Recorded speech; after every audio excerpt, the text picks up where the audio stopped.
ஓம் சக்தி. என் பேரு முருகாத்தாங்க. செட்டி வீதியில இருந்து வரேன். 8 வருஷமா எனக்கு செய்வன கோலம் இருந்துச்சு. ரொம்ப கஷ்டப்பட்டு இருந்தேன். அப்புறம் சாமிக்கு சொன்னாங்க, வந்து பார்த்தேன். அருள்வாக்கு கேட்டுட்டு காலெல்லாம் ரொம்ப புண்ணு, மூஞ்சியெல்லாம் வீங்கி 3 நாளா மோஷன் போல, எதுவுமே போல. ஆஸ்பத்திரி போய் எல்லாம் கேட்டதுக்கு பெரிய ஆஸ்பத்திரி பிஎஸ்சி எல்லாம் போக சொன்னாங்க. நான் எங்கேயுமே போல. சாமிக்கு போன் பண்ணி மாத்திரை வாங்கி சாப்பிட சொன்னாரு.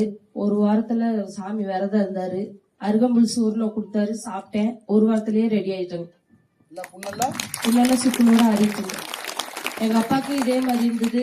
அவர் மூச்சு திணறி இறந்துட்டாருங்க சார். அது இறந்துட்டாரு உங்க அப்பா? ஆமாங்க சார். உங்க அப்பா இறந்ததுக்கு அப்புறம் உனக்கு வந்தது. அதே வீட்டுல சேவ் பண்ணிருந்தேன். ஆமாங்க சார். ரத்தப்படி கொடுத்தியா? மறுபடியும் கொடுத்தாங்க சாமி. ரத்தப்படி கொடுத்தேன். இவளை காப்பாற்ற முடியாத மாதிரி ஒரு சூழ்நிலை ஆகி போச்சு. அப்ப அம்மாட்ட கேட்டேன், இது இந்த பொண்ணு ஒரு எப்படி நான் காப்பாத்துறது கூட சாமி சொல்லுச்சு. நீ வேணா ஒரு வாரம் விரதம் எடு, விரதம் எடுத்து எனக்கு ஒரு பூஜை பண்ணு. இந்த ஒரு வாரம் விரதம் முடியும்போது அவன் சுக்குன்னு காஞ்சு போயிருன்ட்டான். இந்த பொண்ணோட வீடியோ அனுப்புறேன். அப்படின்னா மூஞ்சியெல்லாம் பார்த்தா பயந்துக்கும். வீட்டுக்காரே பயந்துருப்பார் இல்லையா? மூஞ்சில பெருசாகி கண்ணெல்லாம் வெளியெல்லாம் ரொம்ப கோரமான உருவத்தில் இருந்தான். ஆனா நாகசக்தி அம்மா அதை முறியடிச்சு கொடுத்தான். அதான் சொல்றேன், யான் பெற்ற இன்பம் பெருக வையகம் முழுவதும். அவளுக்கு அதே அந்த சூர்ணம் வாங்கும் போது சொல்லிட்டேன், இந்த சூர்ணத்தை உனக்கு நான் இலவசமா தர்றேன். இதுல ₹1 கூட வாங்க மாட்டேன். இது கர்ம நிவாரணி சூர்ணம்.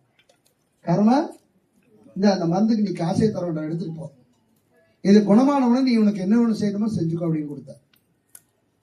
அப்ப அந்த பொண்ணுக்கு அது ₹100 கூட வாங்கினா.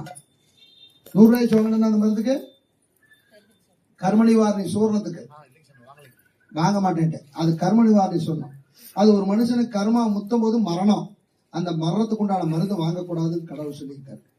வைத்தியம்னா சும்மா சாரப்பட்ட கிடையாது. நீ மனசாட்சி இல்லாம டாக்டர்ல வைத்தியம் பண்ணுவான். ஏன்னா அவன் MBBS படிக்கிறதுக்கு ₹1 கோடி செலவு பண்றான். அதை எப்படி வசூல் பண்ணி எடுக்க முடியாது. அதனால அவன் வாங்கி தான் தீர்வான். ஆனா நம்ம அப்படி கிடையாது. மக்களுடைய துன்பத்தை தீர்க்கிறதுக்காக தான் ஆசத்தை அவன் அனுப்பிச்சிருக்கான். ஓம் சக்தி, ஓம் சக்தி.